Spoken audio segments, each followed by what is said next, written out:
ಕೇರಳದ ಕಾಲಾಡಿ ಎಂಬ ಗ್ರಾಮದಲ್ಲಿ ಶಿವಗುರು ಆರ್ಯಾಂಬೆ ಎಂಬ ದಂಪತಿಗಳಿದ್ದರು. ಅವರ ಭಕ್ತಿಗೆ ಪರಶಿವ ಕರುಣಿಸಿದ ಮಗು ಶಂಕರಾಚಾರ್ಯರು.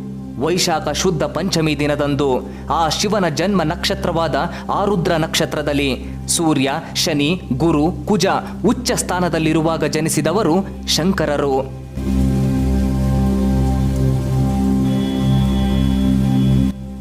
ಶಂಕರಾಚಾರ್ಯರು ಬಾಲ್ಯದಲ್ಲಿರುವಾಗಲೇ ತಂದೆ ಕಾಲವಾಗುತ್ತಾರೆ.